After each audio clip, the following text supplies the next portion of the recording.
Assalamu alaikum warahmatullah, dear students. Welcome back to our sessions for the business ethics. This session affiliating with ethical issues in the business world. Today's topic is about ethics and the markets. Now, talking about the outcomes of this session, we have very important issues to tackle, and that students should be able to discuss different market ideologies, explain different economic systems adopted by different regimes around the world in today's business and of course in the past, evaluate the different John Locke's theory about free markets and rights, discuss several critics about the Locke's theory, evaluate Adam Smith's theory about free markets and utility. Finally, discuss several critics about Smith's theory. As you may notice here, we will talk about different ideologies adopted in today's business, and then we will talk more about certain systems adopted by different theories. One of which, of course, is John Locke's theory, and the other is about Adam Smith. Now, regarding the contents here, we will talk about two main ideologies, and then we will talk about the economic systems, and of course, the kind of economic systems that most of the companies actually are operating in today's business. Then we will talk about the free markets in terms of ideas developed by theorists like John Locke. We will also talk about the free markets and utility regarding theorists such as Adam Smith. Now, today's business is actually influenced by globalization in the sense that economic, social system, information are actually all connected together so that goods, services, capital, and of course information move freely among nations. This principle is actually taken seriously because companies dealing with these kind of products should also pay more consideration to different ideas, different cultural values that may move all along with these products. Now, the ethical concerns regarding this globalization, however, may still pop up regarding what type of market is the greatest benefit to all involved stakeholders. And accordingly, we may discuss the different ideologies out of which we may have different markets. So here we have the two ideological camps. The first one is referred to as individualistic societies. An individualistic society as an ideology, this one or these societies are actually characterized or characterizing modern societies. So if you're talking about the Western countries, Europe, these countries are more individualistic in terms of culture. Besides, they promote a limited government interference. So now we are talking about individuals taking their own decisions. So there will be a limit of intervention government may impose over those individuals. On the other hand, we have the communitarian societies. Unlike individualistic societies, communitarian societies focuses more on the whole community, not on individuals. So they define the needs of the community first, and then define the rights and duties of community membership, the individuals.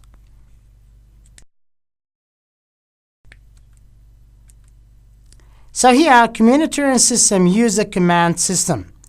We say command system because this economic system must be controlled by the government because it pays more attention to the whole society. So, in which a single authority, usually governments, decides what to produce, who will produce it, and who will get that product. At the other extreme, we have the free market systems, which are characteristic of individualistic societies, incorporating ideas from thinkers like John Locke and Adam Smith. Now, in these markets that are based on individualistic concerns, people are given more freedom as that one stated by John Locke, and enough private property, they are given the right to private property, as also discussed by John Locke and Adam Smith.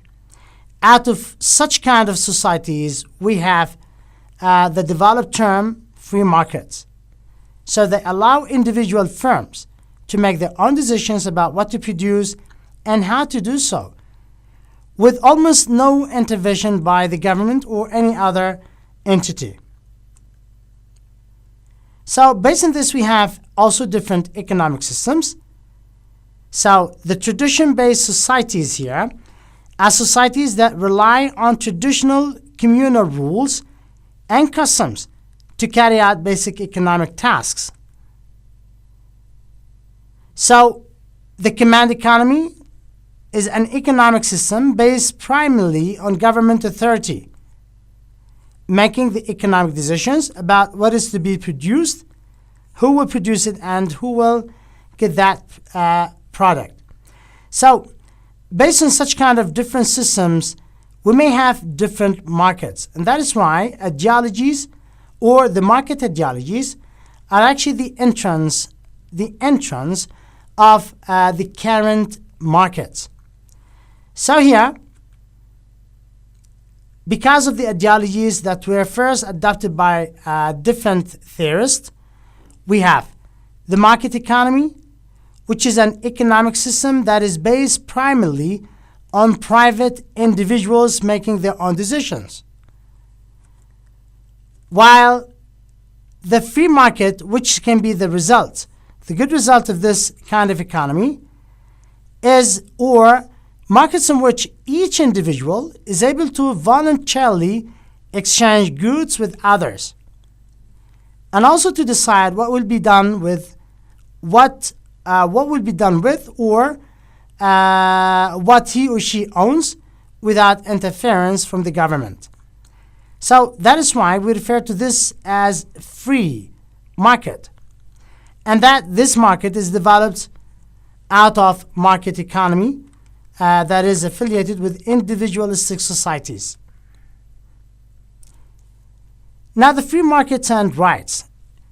As we talk about the ideologies, it's important to talk about different theorists. So one of those people we may address will be John Locke and Adam Smith. So John Locke here is an English political philosopher.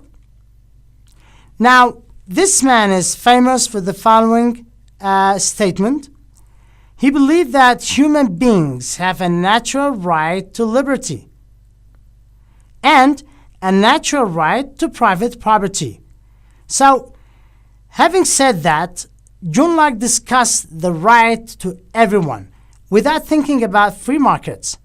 He was talking in general about different individuals in the society who must be given the right to their own liberty in terms of freedom, pursuing their own interest. And they must also be given enough right to their own private property in terms of what they should get, what kind of things they need to have without having any obstacles in the way. So he continues saying, if there were no governments, human beings would find themselves in a state of nature, which is everyone would try to benefit or maximize the benefit of his own. So in the state of nature, each man would be the political equal of all others and would be perfectly free of any constraints other than the law of nature.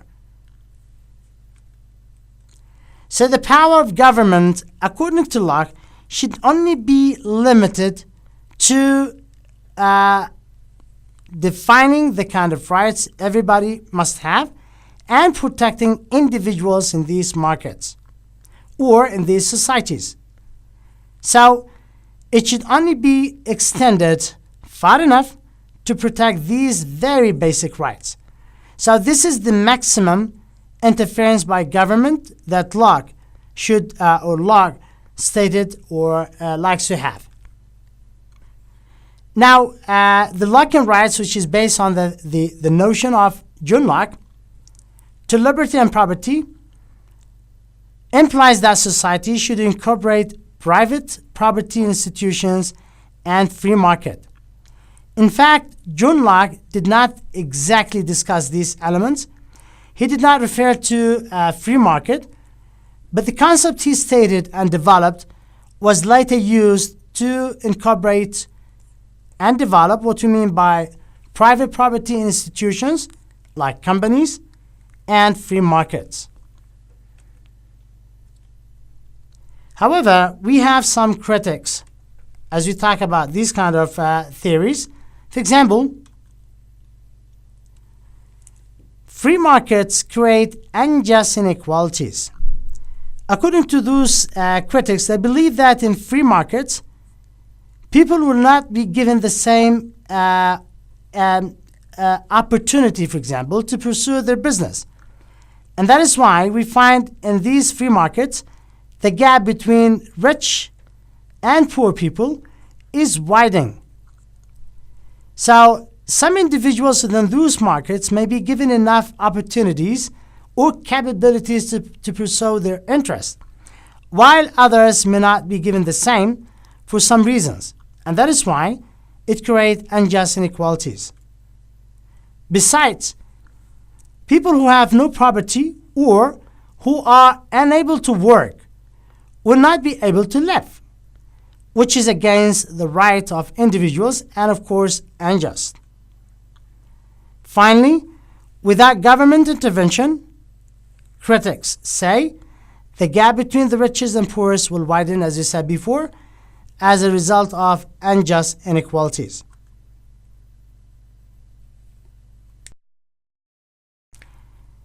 Now, the critics of individualistic assumptions. Of course, as we talk about theories, we're talking about assumptions.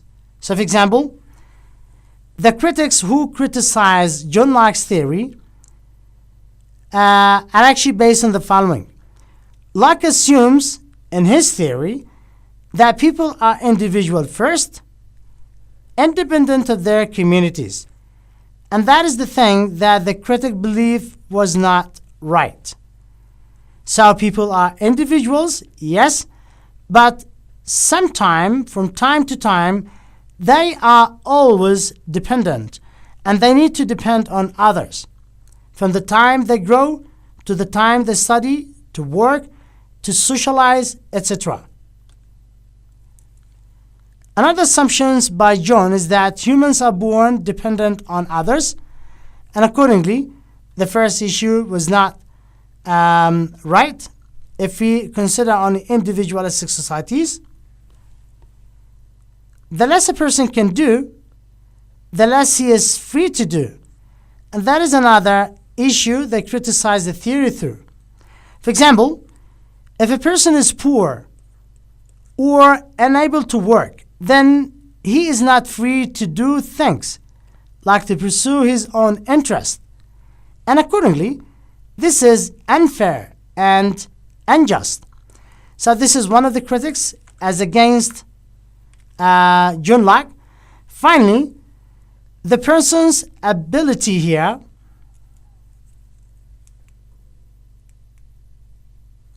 depends on what he learns from those who care for him. And this principle goes against the idea that everyone is free on his own, and that individualistic societies have total freedom as of individuals without concerning the good relation and dependency kind of relation among the members in these societies. On the other hand, as we talk about these issues, we need now to talk about free markets. So in Free Markets and Utility, we will address Adam Smith. John Locke talked about the natural right to liberty and the natural right to private property, but he did not discuss specifically free markets. The one who did that is actually Adam Smith.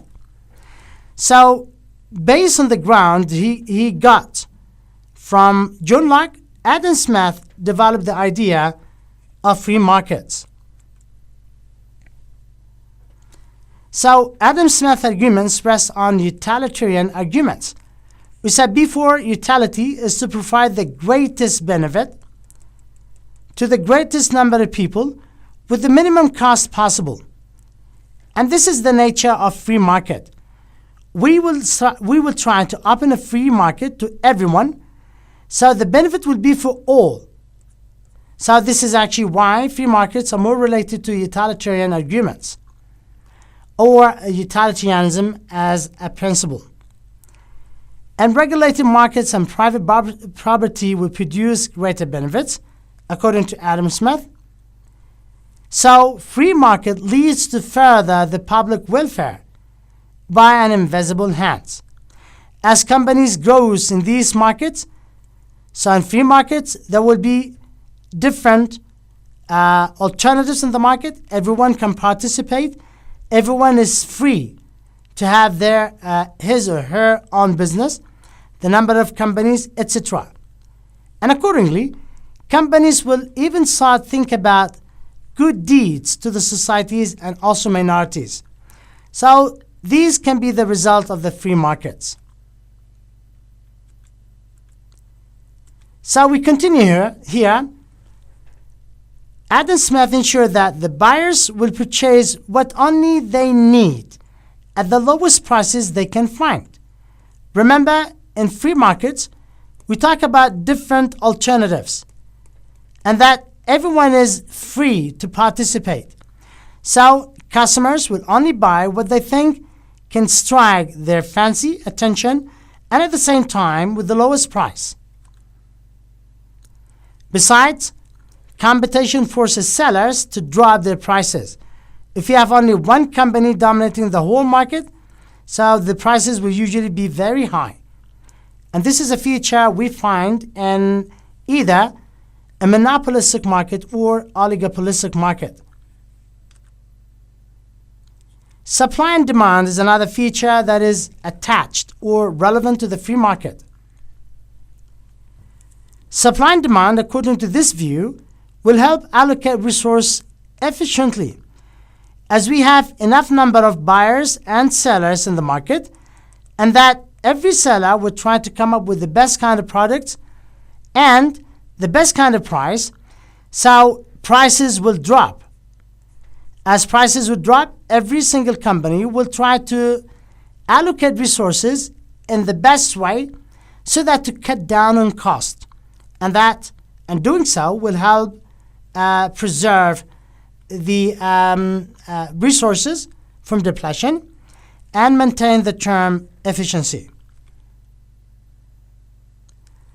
So here, when the supply of a certain commodity is not enough to meet the demand, buyers bet the price of the commodity upward until it rises above what Smith called the natural price.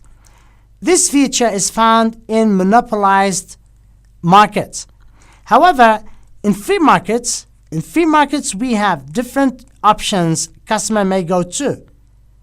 So if not manipulated or monopolized, this price should be natural, which is based on the equilibrium between supply and demand.